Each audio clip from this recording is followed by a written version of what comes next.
So my name is Bennett Napier, and I serve as Chief Staff Executive for the National Association of Dental Laboratories. Been able to serve with most of the folks here on other panels, so we'll have hopefully some good dialogue. And expedite time to kind of see who we are. Probably through the course of their commentary, they'll give you some perspective on their business models and their laboratory size and kind of what they're focused on. So kind of dispense with kind of formal introductions, and hopefully you'll hear some of that come out in their comments. So we're going to start with just in terms of this morning, we're going to do some rapid fire things. Then we'll have a set number of kind of core topics that we're going to hit as a panel, and then we're going to have some subcategories depending on kind of their responses. And then there's probably about 30 minutes at least will be open forum. So if there is a question that you have as we go on a particular topic, just raise your hand and we'll address that. But we're also going to turn it back to you to have engagement. And so wherever you want to, if you want to go deeper into something they've covered or something we haven't hit on, ask away. So it's we're all here to learn from each other. So again, thanks to the Argen team for having us this year. So just, and I'm going to go fair and balanced. So we're going to rotate, who starts and who finishes as we go through the topics. And just a couple of polling questions and this is for you as well as the audience. So, what percent of your digital design work is done in-house versus outsourced? So just maybe a show of hands. So 100% in-house. Anybody doing that? 100% in-house. Okay, a few in the audience. Okay, good. What about 50-50 in-house versus outsourced? Okay. And then 75% or more outsourced. Okay. Are the folks not doing it? Okay. All right. So one of the things I want to stress here is on printers. And so I think that's certainly a hot topic as we all would expect. So one thing I wanted to share as a reference point is that NADL, as part of some of our mission, we do about 4 market research reports a year. And one of them is focused on, at least the last several years, has been specifically on 3D printing. So if we look at kind of where we were from 2014 to our last one, which was November 2022, or September 2022 for that one, it's gone up to 60% of the respondent dental laboratories have at least one 3D printer. So just again, show the audience and the panel, how many of you, I know this group definitely has them, but how many of you have at least one 3D printer in your laboratories? Okay. How many of you have effectively more than 2 or 3 brands? Okay, good mix there. Okay. And we're obviously going to talk about what you're doing with those as well as we go through. So not to put a damper on things, but we'll get the heavy stuff out of the way. We're going to talk about the recession, or are we in one? Is one coming? Kind of the economy. And just kind of, obviously, you're both all from different areas of the country, but obviously you have also national accounts, most of you, and kind of see from a regional perspective what, where things are going well. One thing I want to do kind of a shout out to Cal Lab yesterday, and they had their keynote. And one thing that they referenced was Precedence Research, kind of a third-party market research firm, said dental sales will, I think in the next 5 years will hit $700 billion globally. And if you look at that trend line, dentistry as a sector will grow 6% year after year. So in spite of kind of what probably we're feeling as consumers and kind of some of the concerns we have with interest rates and stuff like that, there is some silver lining, at least in our sector. So let's just start with kind of what you're hearing and what you feel in terms of your perspective. You're optimistic. We're obviously halfway through the first quarter. What are your thoughts on where we are? So whoever would like to start. Who would you like to start? Go ahead. Sure. Yeah. Okay. Yeah. No, I think we feel comfortable with how things are going so far. We're not seeing from or hearing from our customers that they're experiencing a slowdown in patient volume or anything like that. So from our perspective, I think if we look back historically, it's always been a fairly steady growth curve. I don't think we were impacted too negatively last recession. So I think we feel hopeful, comfortable with how things are going. Good. Rob? Definitely positive. We're actually ahead of last year and on a nice trajectory. Again, same thing, our accounts are saying that they're not seeing the part of it, and we're growing at a pace, not only just new accounts, but the existing accounts are actually growing. So we're actually feeling pretty good about it. Good. I think it's more than positive. Good. Carrie? Same here. We've experienced some growth in this last year since I arrived at Shikosha, and that's really encouraging. There's only one thing though that I look at, and that is the workforce demographic for our clients. They're experiencing some real shortage in assistants and hygienists. And so every now and again, you'll have this conversation about, oh, things are slow, not because the industry is slow, but because we have a labor shortage. So that's something that I kind of keep my eye on, because that will, if it becomes a big problem, it will translate to us. Dave? So, is this on? We good? Do you hear me? Sorry. So I see this, I was reading a book this past year called Psychology of Money, and in there he shows you kind of a graph over the last 100 years or so and all the recessions. I mean, much closer together in the early 1900s and just a little farther apart as we go. So I mean, it just kind of seems par for the course. It's just the ebbs and flow of the world we live in. So I came into the lab business my whole life, but graduated high school 07, started full-time in the lab 08, 09, so got to experience right out of the gate that crash of 08. And I kind of see it the same way. I feel like the same thing that happened then will happen now. Patients that lose their jobs, can't afford to get something crowned or an implant right away. I feel like those people are going to get, they're going to go the cheap option. They're going to get their teeth pulled. And at what point, when the economy starts to come back around, do they, they get their job back, they get insurance, they get an implant, and that cycle just goes full circle. As far as accounts, things like that, I don't know, we're in Nashville, so that's kind of one of those growth bubbles. I mean, Texas, Tennessee, Florida, certain parts of the country are just, everybody's flocking in those areas. So I mean, I feel like we're very fortunate with our area that we will probably miss some of that. But as of right now, I feel pretty optimistic. Great, very good, very good. So let's kind of transition, just a component of the previous topic, obviously with, just a labor pool and unemployment rates and things, and war for talent, if you will. I mean, this is just not a new topic, but probably more pronounced just in terms of the competitive nature of recruiting and retaining people. And certainly the wages have gone significantly up, especially for qualified technicians. So going to kind of break it up between recruitment and training and stuff like that. So kind of what are your primary sources and processes for training technicians? Today, again, just from a reference standpoint, I think probably by the end of this year, we're going to be down to 11 accredited dental laboratory technology programs that are CODA accredited, and Portland lost one a few years ago. And so you don't have a huge pipeline of students coming from that pathway. So how are you training folks now? Kind of systems or processes, that type of thing. Yeah. And David, we'll start with you. Yeah, I think PTC kind of sets the standard there. So I mean, I feel like every laboratory should be using PTC in some form, even if you're kind of making it your own. That's we start out with PTC, but we're currently working on our own training systems, and I want it to where we hire somebody and we can give them a day one curriculum and say, this is what you're doing. If you're going CAD CAM, we'll start you out level 1, learn these things. Once you master these, we can step you to level 2. So I mean, we're making our own, and we've gone the route of consultant. We've brought in consultants and we've had them train our staff. The issue with that is they train your staff as they would do it, not as you want it done in your laboratory. So then you wind up, after you pay somebody to come in and teach, you basically have to retrain them, and then you come over there and it's like, what are you doing? And then that turns into, okay, well, no, but do it this way. And then I'm like, well, I just paid somebody X amount of dollars a day to train. Now I have to retrain. So that's when, I've just been going through with my operations manager in the back there, just saying, hey, let's develop our own system and just do this ourselves. I think this is going to be best. Good. Now, before we keep going, just to give some context, I know we got the demographics, and we didn't do it purposely, but we kind of got up to size in terms of labs here. So David, kind of give perspective on the number of employees you've got now. Yeah, we're coming up on 40 employees, so probably 30 of those technicians, another 8 or 9 admin, so either a front desk or driver. Okay, Carrie? Yeah, Shikosha 28, of which 20 are technicians. Great. Rob, you're a little bit larger. 400. You are different. We have about 275 employees across 7 divisions, 5 locations. Very good, very good.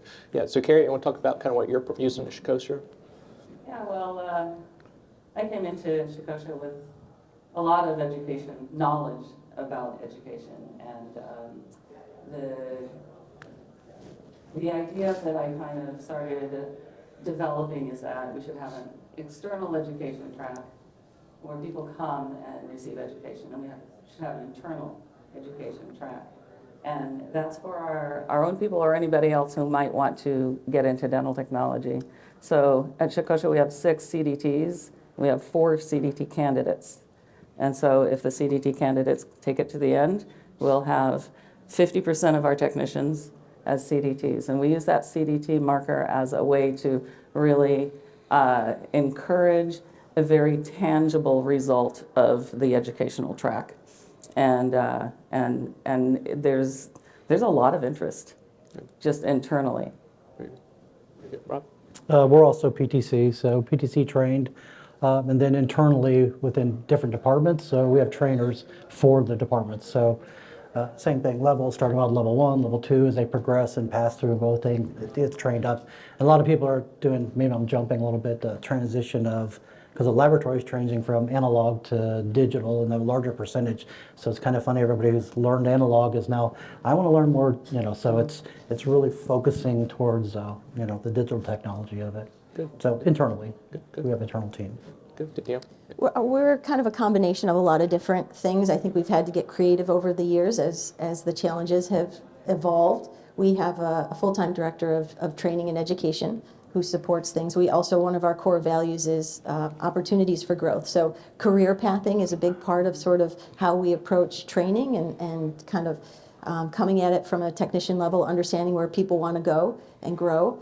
And then we've also, in the last couple of years, started more of a real entry-level program where we're taking people who have, no prior experience and kind of teaching them to create both a pipeline as well as to provide people opportunities to grow into different roles. So we've had to do a lot of different things. And then we also leverage our manufacturing partners to bring in trainers, and we also utilize PTC.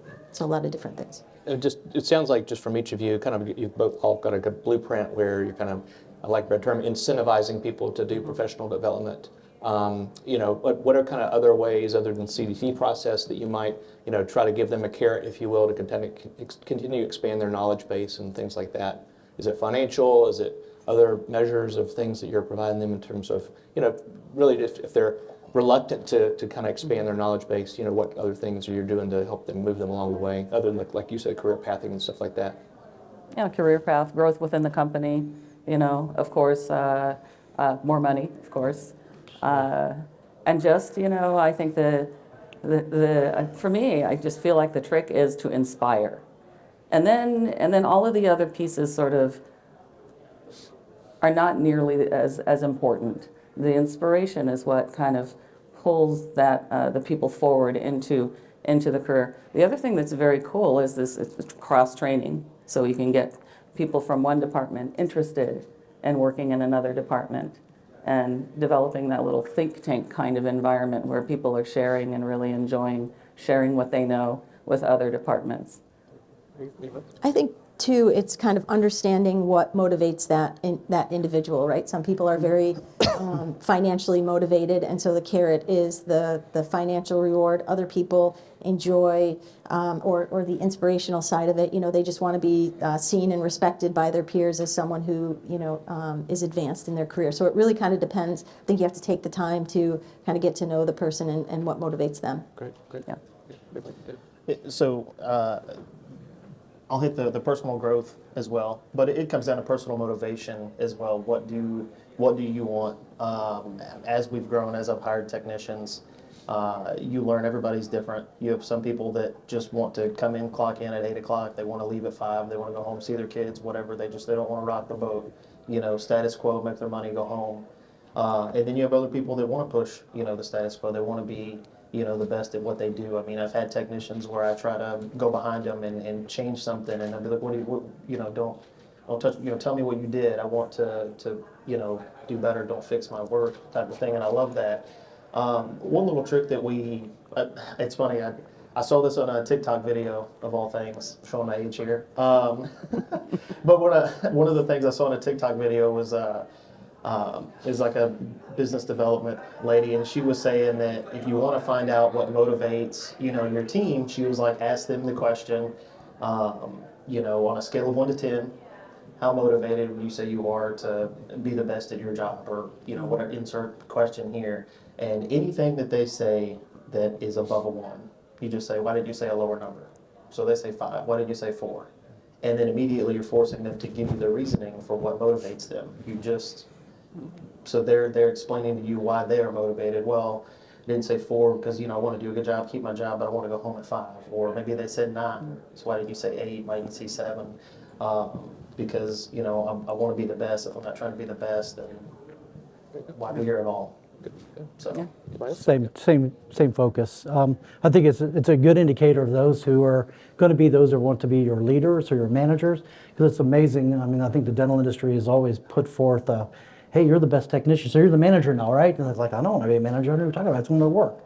So I think that going through those, the ability to have them moving up throughout the ranks, there's those who want it and those who don't, and that every day we need the workers who are I just want to come in and do my job, and you need those people who want to be your leaders. So there's financial incentive for that, and of course perks and parking spots and all that kind of stuff that everybody's like, oh, I want to be a manager. So I think it's a real telltale sign of those who really want to do it, and I just want to do my job. Good. I mean, each of you kind of talked about the technical side, but when you're transitioning folks into more leadership, what are some either programs or principles, if you will, that you're kind of teaching the soft skills, more of the leadership, or anything unique that you're using for that purpose? We've done the outside. We've actually have outside people have come in and done manager. Once you become a supervisor, you have to go through the training. So we have supervisor training for that, and then we have an internal supervisor training.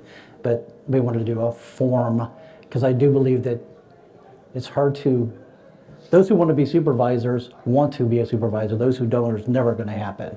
So if you can get them training in the tools to utilize, then I think you have that winner, and that person will just inspire others to do that. So we do use an outside and inside combination of training for leadership roles.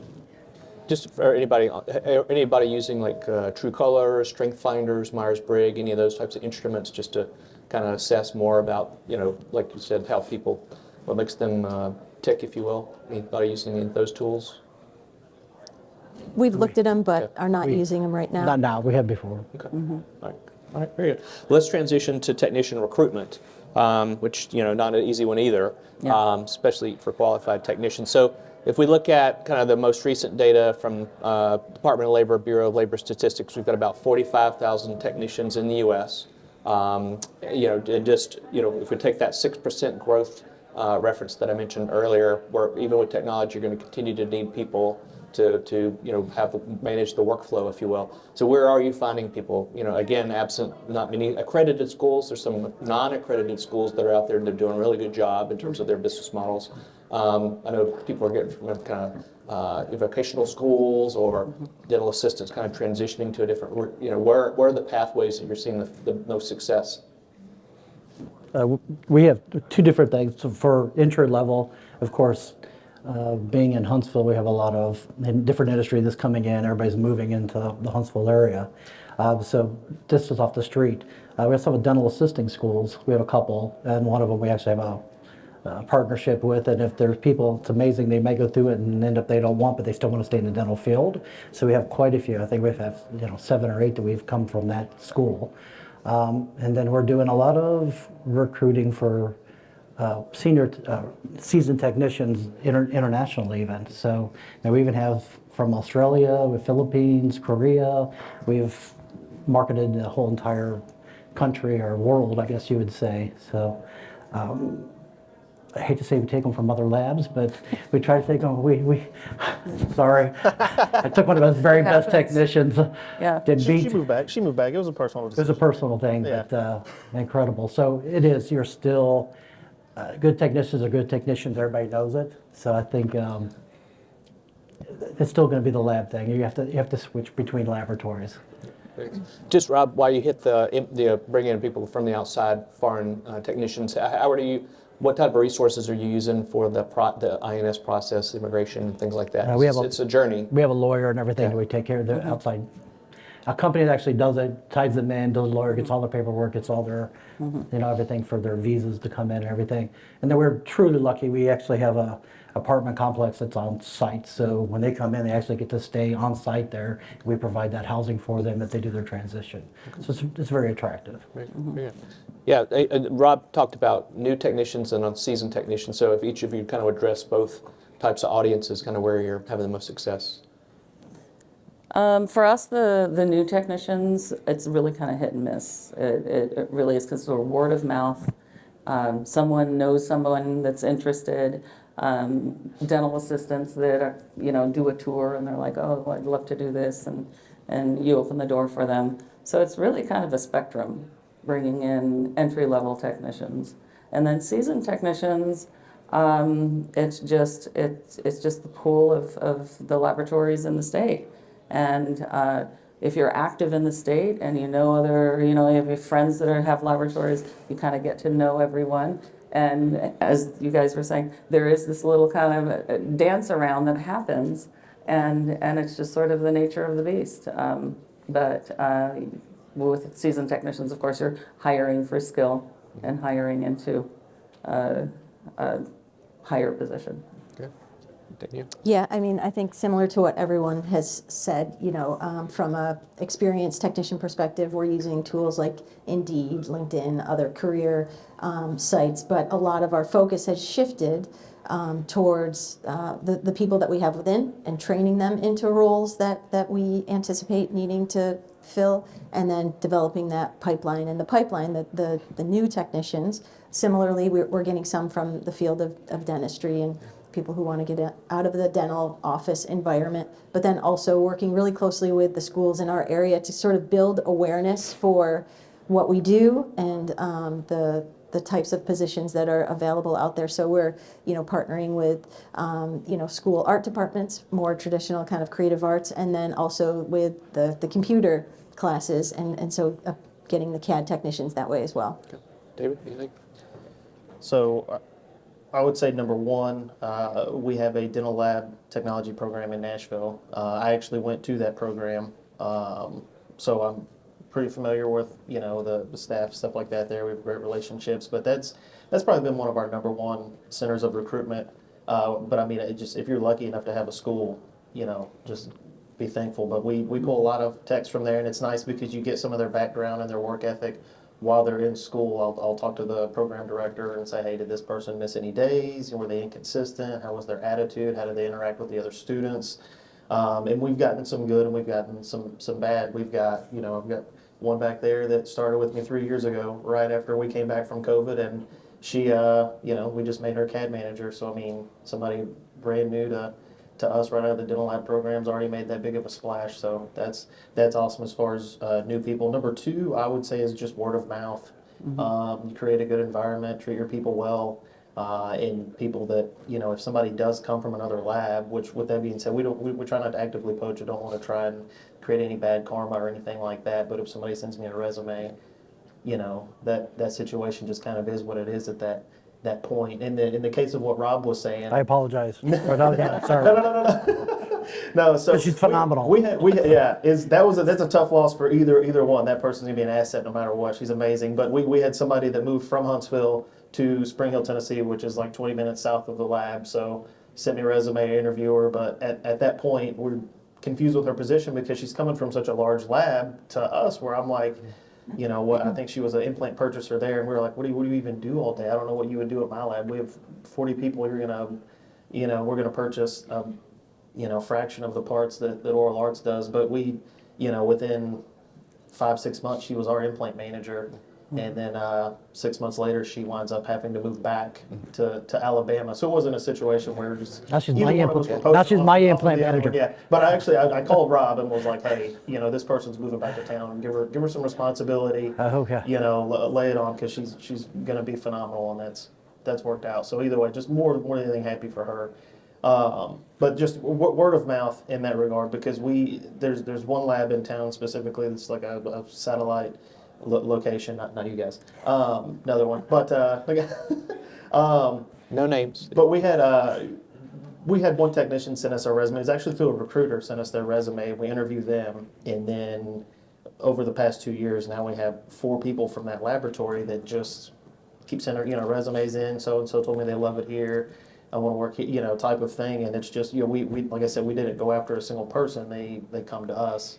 So we take that, but that's that word of mouth. We've also, with receptionists, sorry if I'm going too long on this answer, if I need to, kind of let me know. One of our receptionists we hired off of Indeed. She's fantastic. She's been responsible for us hiring like 4 other people. I mean, and some of these people, I think she worked at a plumbing company before us, but she had some friends. She worked in a smaller like college town, had some friends from there, so she starts giving us resumes. Hey, are you guys looking for other people? We hired one that's in model work now. 2 more front reception girls that I think we hired. One of them was like a traveling nurse. At one point, the other one worked at Chili's. And it's funny, the girl from Chili's is one of our top people now. She's amazing. You just keep piling responsibility on her, and she just, meets the task every time. And then lastly, I would say Indeed. Indeed's probably been the spottiest, Indeed and LinkedIn. Yeah. We set up so many interviews through Indeed, and people just will flat out no show on you left and right. I mean, sure. I'll arrange my whole schedule around 2 interviews, and then both people will just not show up, and I'm like, well, I guess I'm just here. And I don't know if that's a thing where they're on unemployment and they need to say that they applied for a job but they didn't show up for the interview.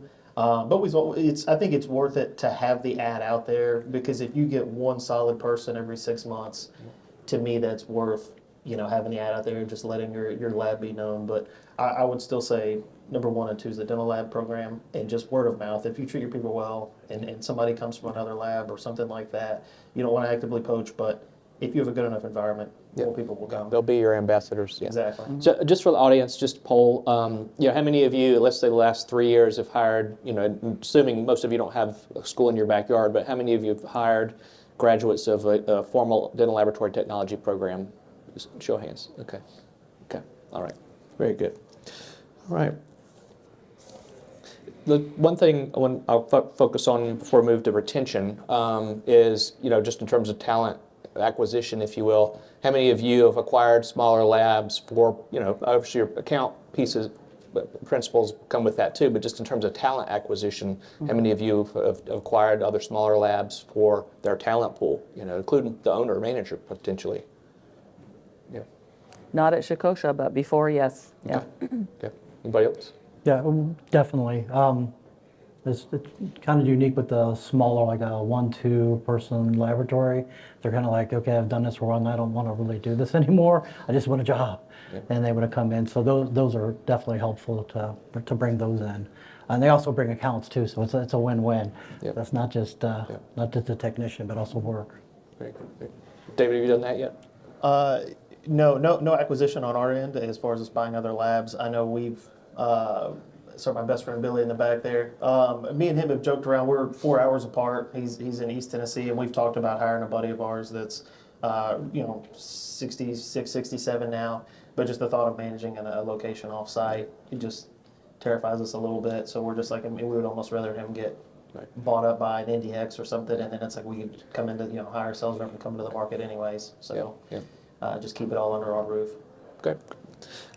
Carrie, you talked at the beginning about CDT pathway and just that program in general, but talk about technician retention. Again, I mean, it's the war for talent, and we're not, we're not unique. Every sector in the U.S. has got that issue with the aging population, and just wages continue to go up.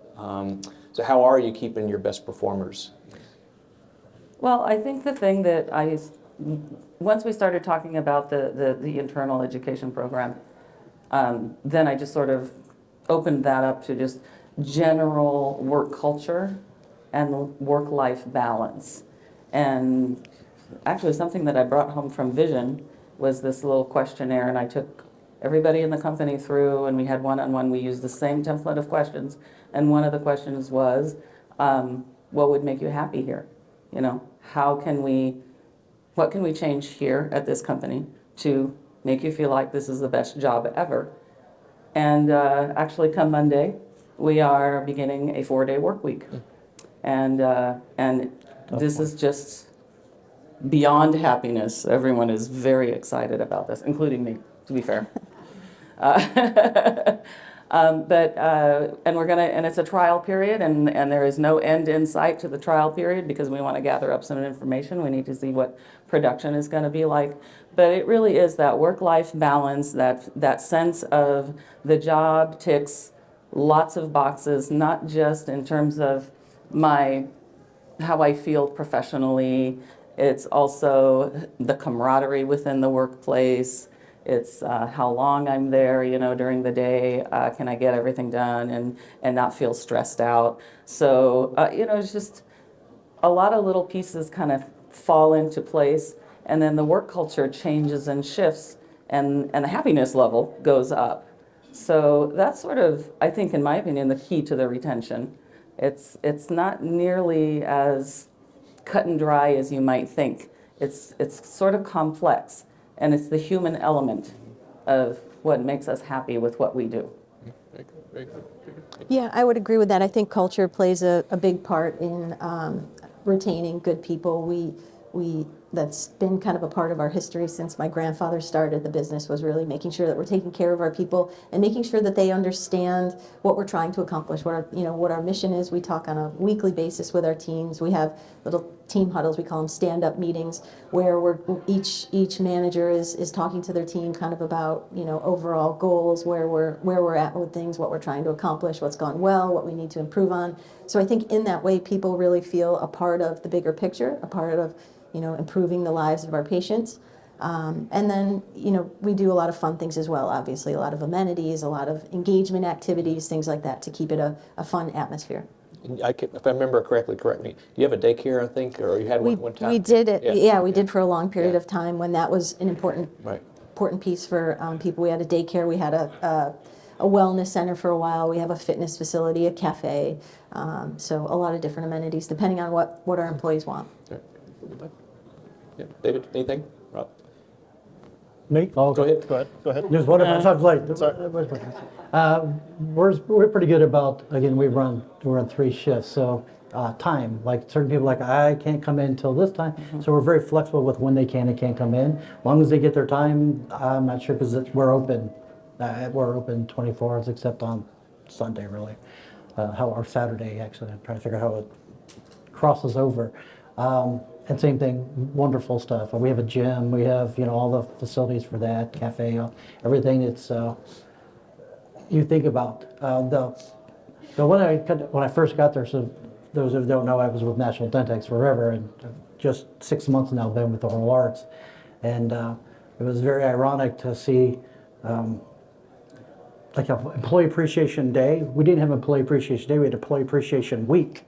So every day for a week, we did something, an activity, something brought in food or whatever for a whole entire week. I was like, man, that never would have happened in an environment of such a large place. So that culture, people love it. And even when people leave, we did the questionnaires like, would you refer somebody, with a family member, a friend? And they're almost always, yeah, of course, I love it here.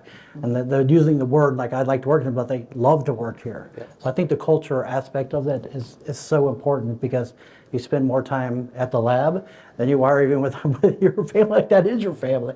So yeah, I think culture and appreciation is Good. Solid for them. David? Yeah. So we have a Keurig up front in our lobby, and people can drink they use all the K cups they want. They love that. That's how we're giving you guys a hard time. We buy donuts a couple times a week, things like that, but no cafe or anything yet. But going back to, I feel like if you treat people well, that's got to be number one. I know I've worked for bad managers. I had a buddy that worked for a large healthcare company in the area. And this guy was making $250 plus. He's one of my neighbors, and I'd mess with him all the time. He'd message me and say, I hate my boss. I'm going to leave this job, and I would be like, man, the amount of money you're making, stay put. Like I'll be your your therapist on the weekends, whatever, you can call me and complain. But man, like you're making so much money, just stay where you're at. And he's like, I don't care. He's like, I gotta get out of here. People won't quit bad jobs, they quit bad bosses. So I try to be kind to my people. We work very much off the theory. I'm gonna go back to that. I read a lot of audiobooks. So there's one book that I read called Black Box Thinking. That was kind of life changing for me in the fact that I don't like to be yelled at when a doctor calls me and we've made a mistake at the lab and they're yelling at me. The only thing I can think of is is the amount of money that I'm making off this account worth the stress that you're bringing into my life? And I would imagine the same for our technicians. If they make a mistake and I'm just hammering them over it, you want perfection. If better is possible, then good is not enough. That should be the standard, but also it is that work-life balance. Okay, I was talking to these guys earlier. I was like, what we do is not life and death. I mean, at some point, I can scream at you, but if somebody leaves ultimately, when we're a smaller laboratory, it affects my quality of life directly. So I have a personal interest in making sure that you're as happy as possible. I don't want to be at the bench working. I would rather be managing, talking to accounts, things like that. So I want to treat you well. Back to the black box thinking, what that means is if you know what a black box is, it's on an airplane. So if an airplane crashes, it goes down. That black box collects the data. They're going to find out what happened, why that plane crashed, and then they're going to use that data. It sounds grim, but if a jumbo jet of 300 people goes down, they will not have died in vain. That is going to be used to prevent deaths in the future. It's why air travel is the safest travel in the world. People panic about air travel, but I'm like, you get in a car every day and you don't think about your chances of dying in a car crash are much better than in an airplane, but people are more scared of airplanes. Anyways, so we use that same tactic. Okay, small mistake or failure has happened at the lab. Let's talk about it. What can we do? I don't want people to immediately get defensive, because then you're gonna bury your head. You're gonna be defensive. You're not gonna try and figure out what the true problem was, what really happened. Let's find out what happened. Let's figure out what we can do in the future to keep it from repeating itself. So it's repeat mistakes that we try to keep track of and say, hey, this happened. Can we put a checklist in place, or just do this differently in the future to keep it from happening again? But I'm just not gonna yell at somebody. I can think of maybe once or twice where somebody was just being really rude towards me. I mean, I'm a pretty passive person in nature, but I don't like to be yelled at, so I don't yell at them. So treatment, number one. As far as incentives, things like that, we don't currently offer any incentives. I mean, we'll do like Christmas bonus, things like that. We take everybody to an annual dinner at the end of the year as a thank you. Give them a +1, or in some cases a +2. Bring your family. We want everybody to meet each other. But culture is everything, as Rob was saying. If you got a bad culture, you forget about it. Okay. Before we transition off of this, BJ was from Bro was in the audience. He had to go to another meeting, but I know like one thing he has at his lab is like he's got a culture app that everybody. So do you talk about kind of like net promoter scores? Where people refer other people to the lab. 100%. So how many of you any other like say like employee engagement surveys, like Gallup engagement surveys? Anybody use anything like that just to kind of measure over time what people are thinking and how they're feeling about the environment? Yeah, we've done that. Okay. Yeah, like I said, from our, not just exit interviews, but also we try to do it annually, but right now it's been probably every other year. Or they have. I haven't, like I said, I'm still working through it. Okay, good. All right, so let's, a couple of things here. We're going to get getting close to open forum, but just a couple of things I want to focus on technology in general and workflow. We talked about, obviously, the workforce. And each of you kind of said, pretty optimistic about growth and where things are headed for your respective businesses. But in that sense, you don't have to go too deep into like formulas or things of that nature. But are there any new criteria, if you will, maybe over the last couple of years, you've kind of reevaluated how you make decisions on in-source versus outsource with different things as far as ebbs and flows? Yeah. Go ahead, Danny. Go ahead. No, please. We try to insource as much as possible. So we want to try and keep our teams busy, our people engaged. So for us, outsourcing is only sort of a last resort if we absolutely have to for a short period of time. So we really try to keep everything in-house. Sure. Anybody? Yeah, that would be the same for us. We try to The outsource is like the off-ramp Okay. for the busy days or the busy times, and just keeping everything in-house. And when it gets really busy, we just talk about opportunity for growth. That's just immediately where we go, you know. We are busy, ooh, opportunity for someone to learn how to do something that they didn't know how to do before. And so that's kind of the rationale behind trying to keep everything in the house. David, Rob?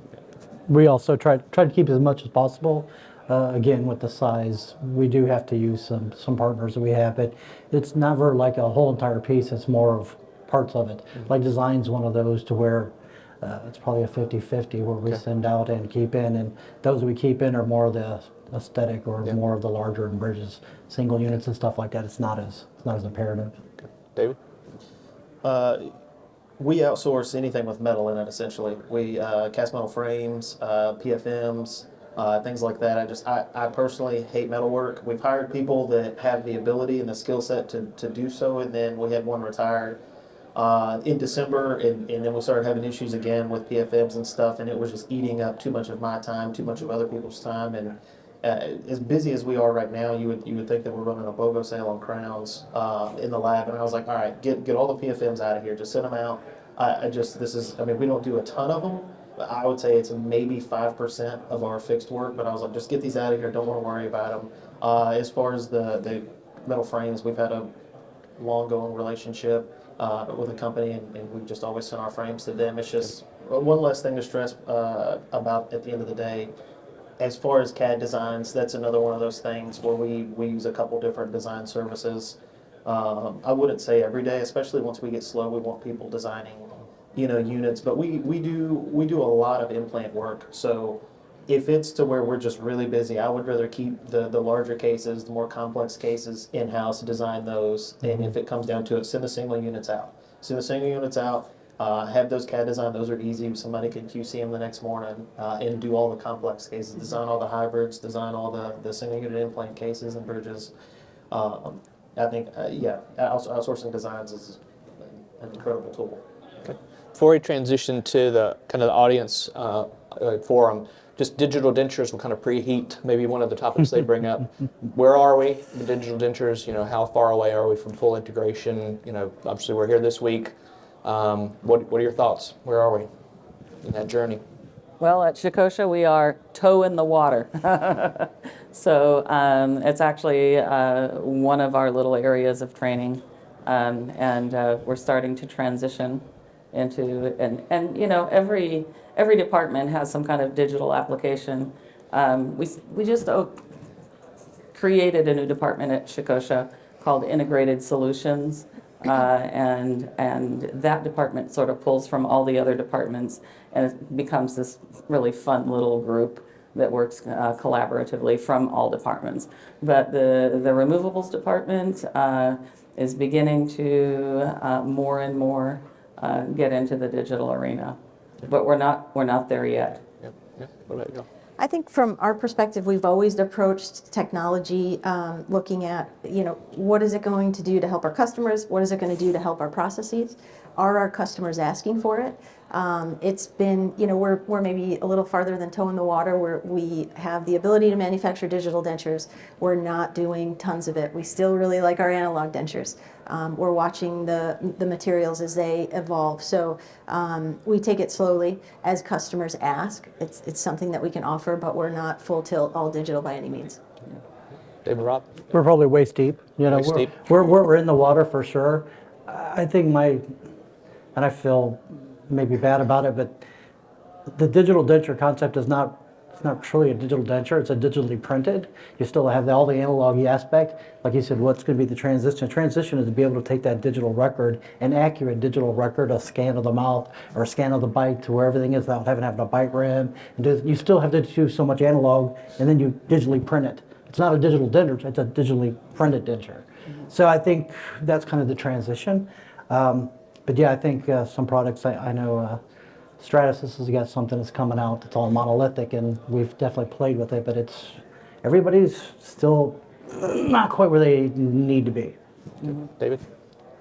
Yeah, we we were one of the first, I think we might have been the first lab in Tennessee to jump on the Colzer digital denture bandwagon when that happened a few years back. In that, they don't even make them anymore, but we were so quick. I was just, I wanted to stay on that cutting edge pushing, and I mean, that one kind of bit us. So once we got into 3D printing dentures, we were a little bit more cautious, pumping the brakes. So we've kind of, same as Carrie said, we're kind of toe in the water. We have the resins. We do print them. We do a ton of chrome cases. So we 3D print all of our backup dentures for that, and I mean we do quite a bit of conversions in general. So we'll 3D print any kind of backup dentures, or sometimes just immediates, just to try and do it. So. Last conversation I had with my CAD manager is, hey, let's just try to do like 1 or 2 of these a week just to kind of get the process down so we can keep easing into it. The hardest part is transitioning, when you have this whole removable department of people that can, set an arch in 20, 30 minutes. You have somebody that can wax that arch in, 10, 15 minutes, vice versa. It's all set up. It's almost too easy to do it analog. But eventually, I mean, it's coming. The resins will only get better. The software will only get better. I mean, it's something that we're going to have to adapt and continue to get better at. But it's been much slower than I think changing crowns from analog to digital was. I feel like that one kind of swept over labs pretty quickly, as to where digital dentures is just the slow boat to China. So. Good. All right, No so question. it's your turn. So we're going to go out to the audience.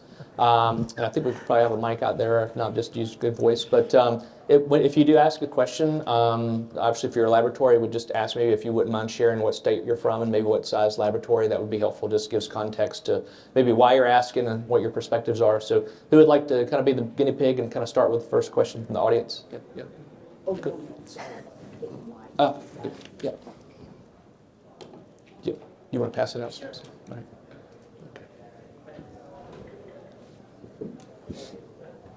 And if you want to address to a particular person or the full panel, just say so, however you want to go. Yeah, hi, my name is Amit from Pennsylvania. We have 32 people employee lab.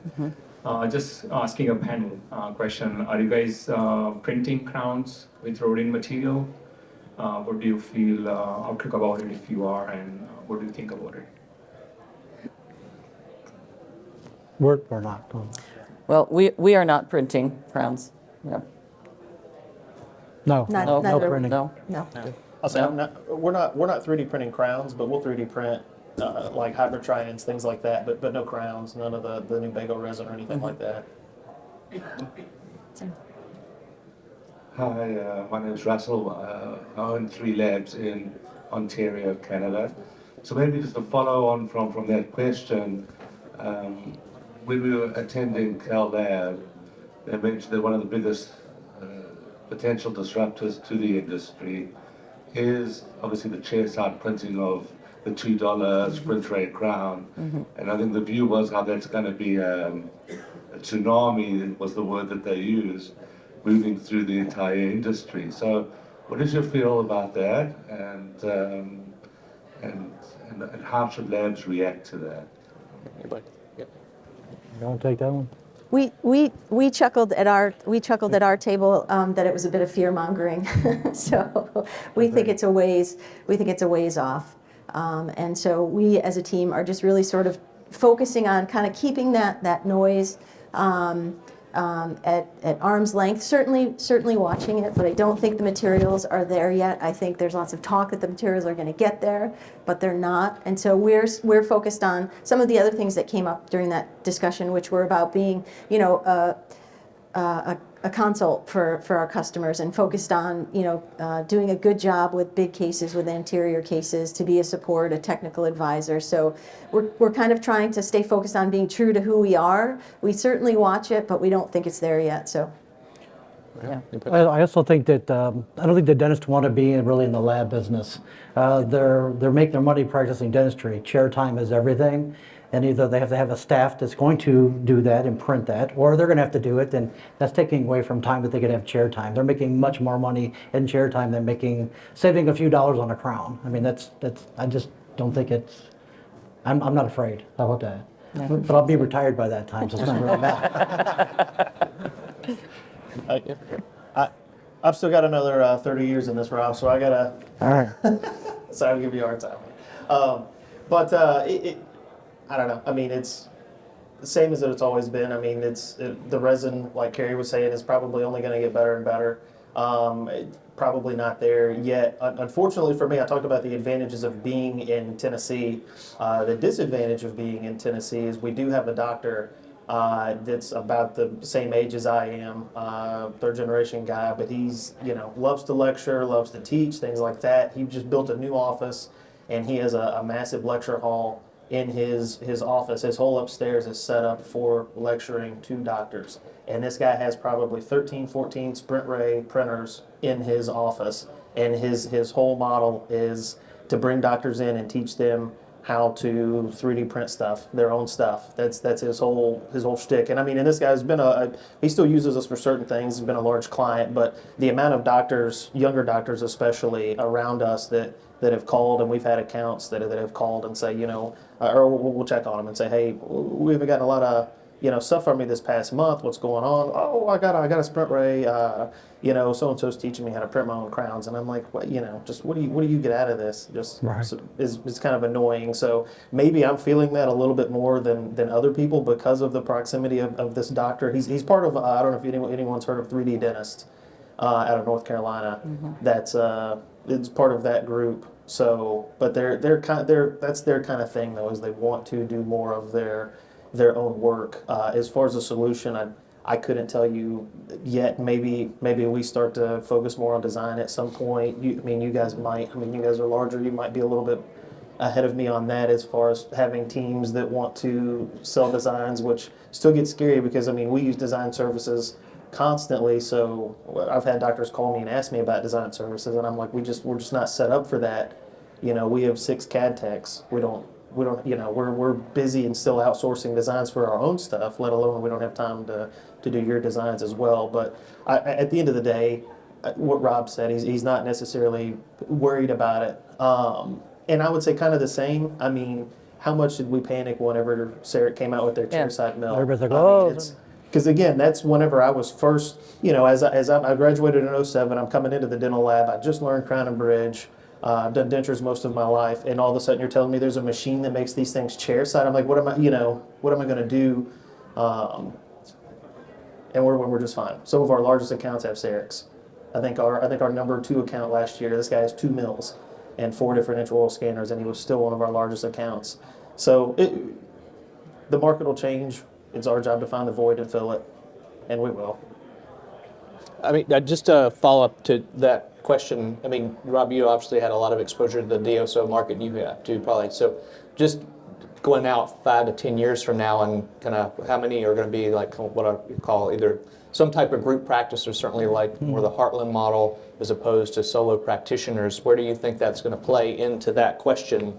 If it's a solo practitioner and they've got a huge amount of debt already, are they going to take another plunge of technology investment to, what do you think that's going to affect that outcome? I don't think it, again, when you look at the DSOs and they talk, the biggest thing, the money they make is chair time. They want you seeing patients. They don't want you worrying about that they're part. That means they'd have to have a whole entire division or another group or what they'd have something doing nothing but making stuff for them. Because if they're taking away from doing it in chair time, they're not making money, and they're incentivized and everything by how many patients they see and how much revenue they're generating. I just think that's always the big key, is like, we've been a lab business forever because they're doing, they're seeing the patients, we're making the process to come in. It's too much. There's not enough time in the day to do all of it. Anybody else? Yeah. No? Good. Scott, I think you had the mic. Yep. Scott Hinkle from Epic Dental Lab in Utah. First, I want to thank you for your time. We really admire a lot of you, Daniele and Bennett. We appreciate all that you're doing. Question I have is on lab management software. So it's a 2-part question. Lab management software, there doesn't seem to be a perfect solution to that. But if you could give us any insights of maybe what you're using and why and what you're hoping for in the future. And then CRM. what are you doing for your CRM? It seems like nothing really bolts on to anything really. And that really is for us, or it seems to be the important factor for growing a laboratory. And any insights you have on either of those, especially the CRM, love to hear it. And thank you again so much for being here. I'm happy to start. So we were with Atlanta-based systems for a number of years, the majority of our history. In the last 2 to 3 years, we switched over to Magic Touch. Both are really, really great systems, and Magic Touch has worked well for us as we've opened more locations. It works well for being able to sort of consolidate all that information and look at things on a more consolidated basis. But you're right that there's no slam dunk. There are strengths and weaknesses to every single one of them. I think when you're about to pull the trigger and buy it, it seems like the one that you're about to select is going to be a slam dunk and going to be perfect. But there's a lot involved in implementing it too, which I think you have to keep in mind as you're evaluating that investment is what's it going to take to not only purchase it but implement it and to be able to use it effectively. And so we're still navigating through that. We use it for CRM right now. We have a handful of sales representatives that use it, and our internal team uses it for documenting notes and things, but our team was actually looking at a piece of software called iCortica just this weekend that looks like a really nice piece of software for doing a better job of maybe evaluating your customers more quickly, right? Because that's the information we all want to know is there's all this data in there. How do you mine it in a way that it's meaningful and can help you can help inform decisions quickly? I think that's what we all hope for from it. So that's been our experience and perspective. I'm going to echo the exact same thing. We're also Magic Touch, and iCorda is the one we're actually looking to see, like that could give us a little more, drills down much deeper into it, but we're currently using Magic Touch for the same thing. Like I said, I've seen all of them from ABS to GenMart all through, and Magic Touch seems to be the one that we can kind of cover more bases. And if you have multiple laboratories, you can integrate all together and you have one spot instead of like each one having to run a separate system. So I'm not endorsing or anything, I'm just saying that's the same thing. Carrie and David? Well, you asked a question that I wanted to ask, so thank you. I don't have an answer. I'm listening. What software do you guys use? We use Lab Next, yeah. LabNet. Yeah. Gotcha. There's room for improvement. Things I would like to change, but so far so good. We started out with LabStar. That was our first lab software that we had, but this was, pre, 3Shape purchasing them. So it was probably about a year ago we switched to Magic Touch, and we've been pretty happy with that. So it still has its pitfalls, like you said. We haven't found the perfect one yet. We still, call them weekly and complain about certain things, but it's, Yeah. I like a lot of the features better than what we were getting with the previous software. It gives you a little more control. Sends nightly reports to your clients to give them updates on where their case is, and we've gotten a lot of compliments on some of the client portal features and stuff. Some doctors really seem to like that. I just want to go back to one topic just real quick in the audience too. You heard some commentary about chairside milling. From what you're seeing in your own, sphere of influence, if you will, is it growing, stable, or declining? So how many of you see it growing based on your either account base or what you're seeing in your regions? Okay, a couple. Stagnant? Stagnant to Okay. declining. How about Stagnant. declining? Okay, so most of your kind of flat line. Just stagnant. Okay. All right. I would say stagnant, but the one thing I was talking to my wife this morning about reviewing these questions is, to me, I feel like we get way more scans from Prime Scan users that do not have a mill, as to where in years past, you never got scans from a Blue Cam or an OmniCam that somebody didn't have a mill. It was almost a given that if they had a Cerix scanner, they had a mill. But when people call the lab and they ask, what intraoral scanner they should buy, we love Trios, of course. And it gets, makes my stomach turn a little bit, but I'm like, the Prime Scan's just a good scanner. It's, I hate it.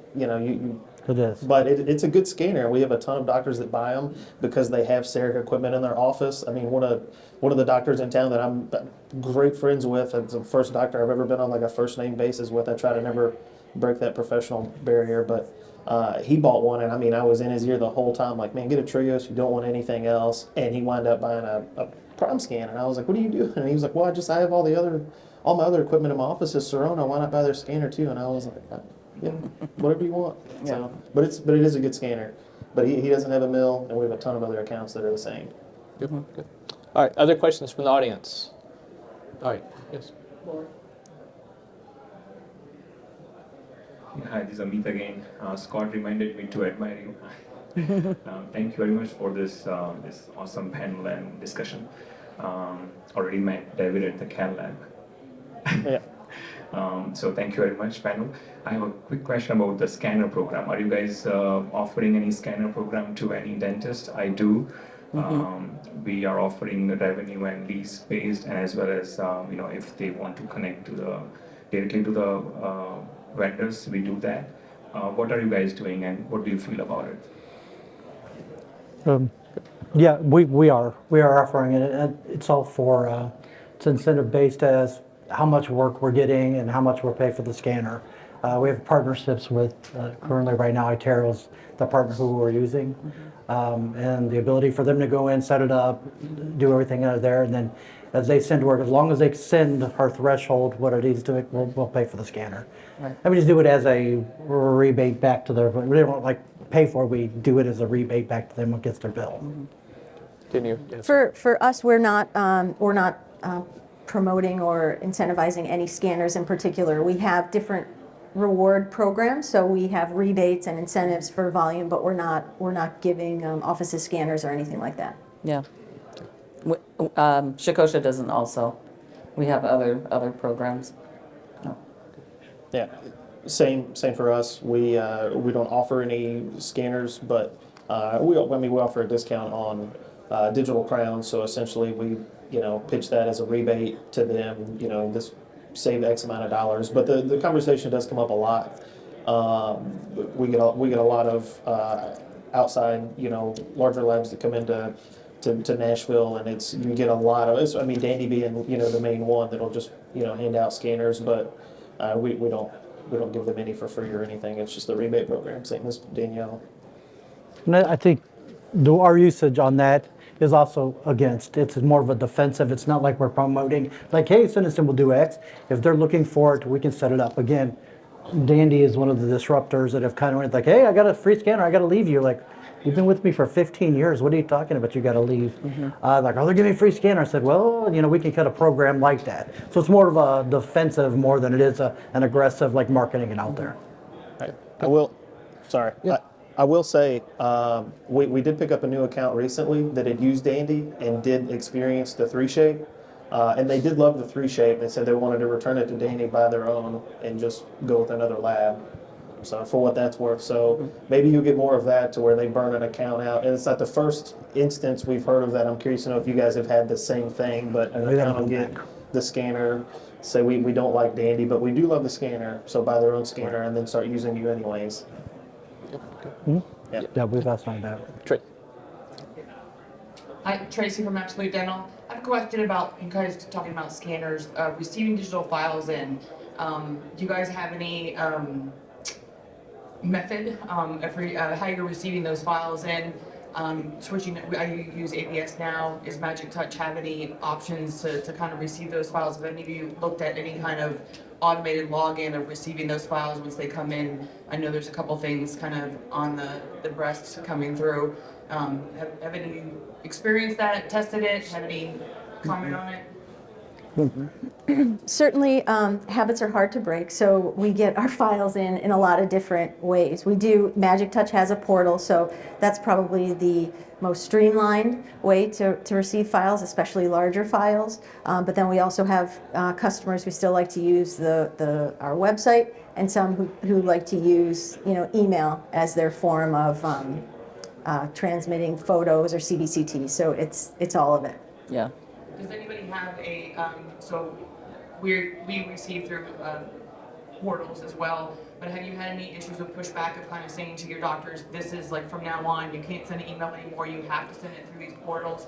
Are you working on trying to get doctors to do that, or Same is there thing. kind of a path to that? Because that's something that we're trying to do. Yeah.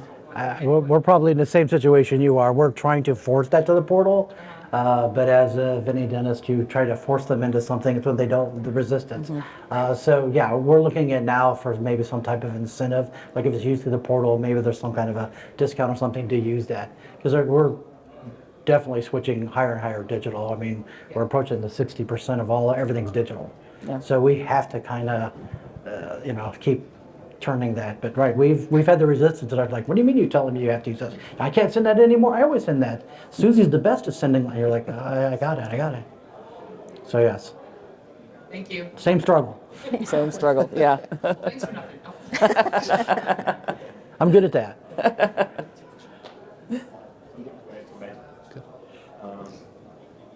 Just to add to Magic Touch, I also use Magic Touch. We were recently talking about ITER Trios and all the system to integrate. So they have features.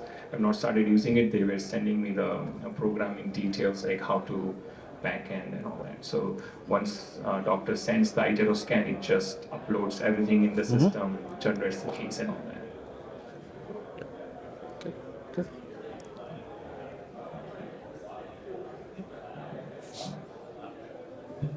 Yeah, we've also just implemented it's a digital gateway product in Magic Touch that automatically brings all those cases into Magic Touch, and it saves us a lot of time on case entry, so it does work. I guess just a question. I wanted to ask you guys whether you have documented protocols and processes, within each department. I know, as we've grown, each lab kind of does their own thing, and each technician has their own style. We haven't really documented these, whether it's maintenance of 3D printers or how you manage the digital department or just workflows. So I wanted to find out, how do you start down this process? Do you guys have strict documented protocols in each department? Who owns it? Who manages it? How do you maintain them, and how do you use them? For us, it's a work in progress. So we do have some, but it's actually an initiative that we're focused on this year, and we've sort of put it on the plate of our Director of Training and Education for him to develop those a little bit further. So we have them, but the challenge, I think, and where your question is going, is who's the keeper of those, is that as things change and as processes evolve, you've got to stay on top of it. So for us, it's a work in progress. We have them, but they need updating. Yeah. We do. Okay. Yeah. It's the same at Shikosha. Our processes are very dated, and so when I came on 8 months ago, that was something that I started looking at. And it is by department, and it's owned by the supervisor of each department. So that's sort of how we sort of encompass each department's supervisor's job, is to actually track that and update. And when we go into meetings and we talk about how we can kind of move into the future a little bit. And the where we keep it all is essentially with me as a general manager. So David? Very similar, but like you said, to get started, SOPs, just get your SOPs out. Once you do your SOPs, then have someone or whoever it needs to be to maintain them. But your first step is getting them and making them, and once you get them, then after a while, everybody kind of, it's a standard. I mean, that's what they call it, a standard operation. It's a SOP, so that's your first step. So back to a lot of the books that I've read over the past couple of years, two of my favorite books, Black Box Thinking being one of them, Checklist Manifesto being the second. It's by Dr. Atul Gawande, amazing book. He just, it also kind of comes back on that airplane theory, but it's just about developing checklist. Okay, so we could set foot in a cockpit of an airplane, and if there's smoke in the cabin, there's a checklist for that. Okay, let's find out why is there smoke in the cabin, and one of us could diagnose where this is coming from just because the checklist is that efficient. So that's what we do at our lab is we'll try to put together checklists, whether it's diagnostic or whatever. But if we have a failed print, okay, this is the checklist you need to follow of items in order to fix this problem. So that's. Oh my gosh, a lot. That's a good question. I could not give you an answer on that. You can ask my wife's sitting in front of you. We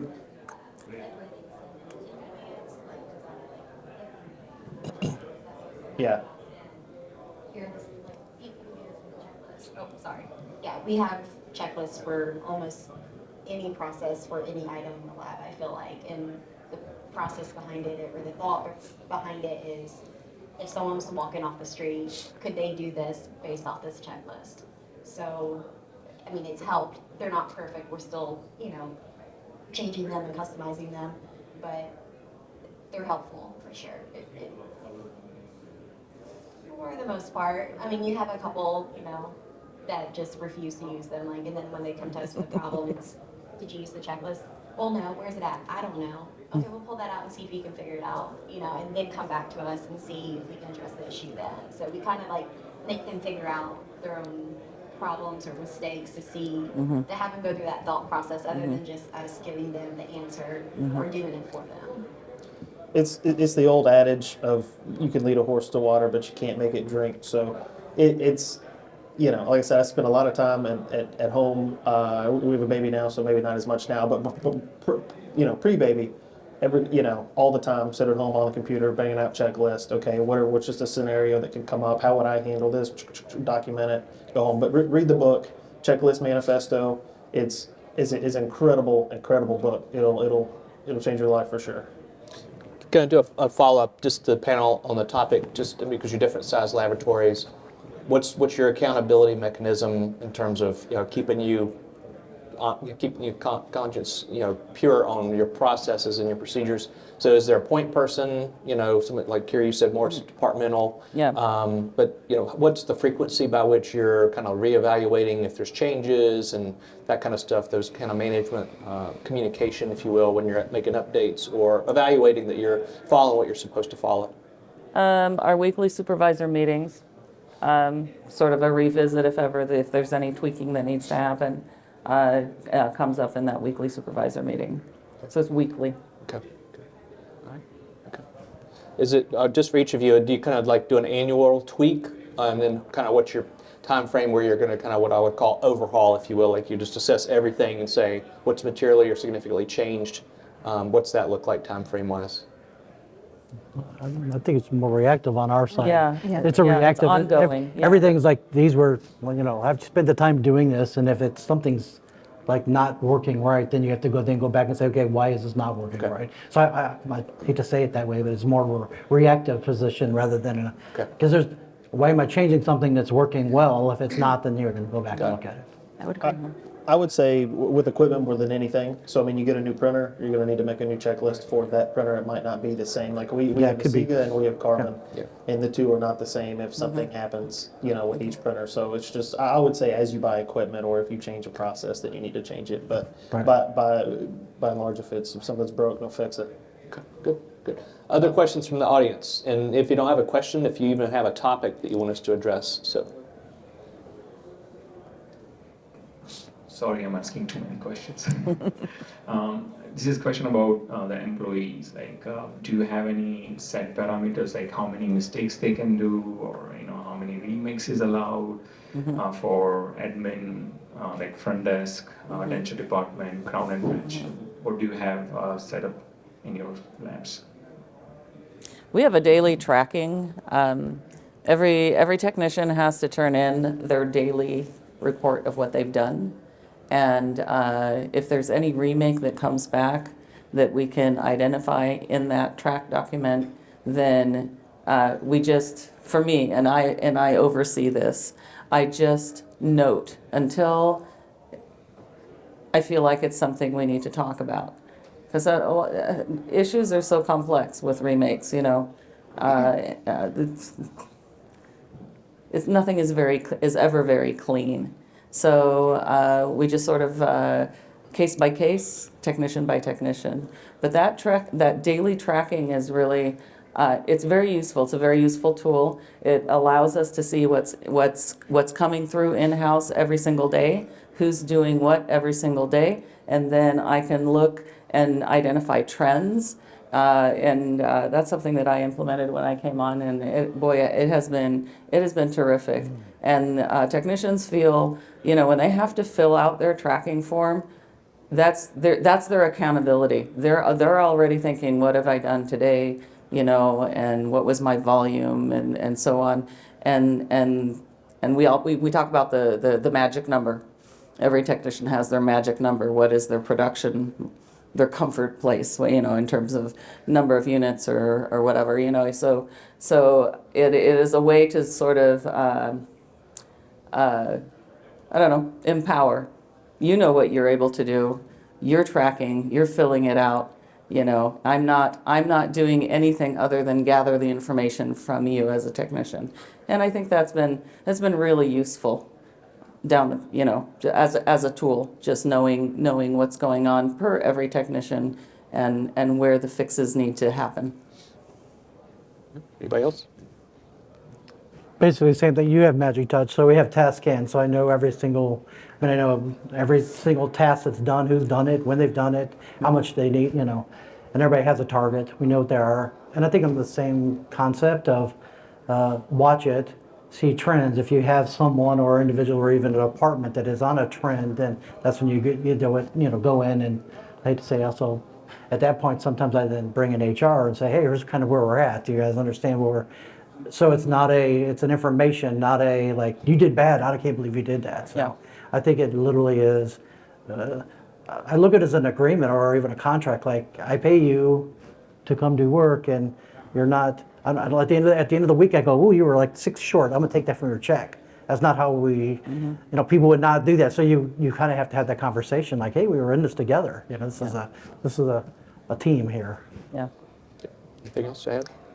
Very similar. It's very individualized. So we certainly have productivity expectations. We've also got employee goals. But when it comes to if things are starting to go wrong, we try to take a very personalized approach first to understand: is it a training issue? Is it an attention to detail issue? What's the root cause, and try to go at it from that perspective.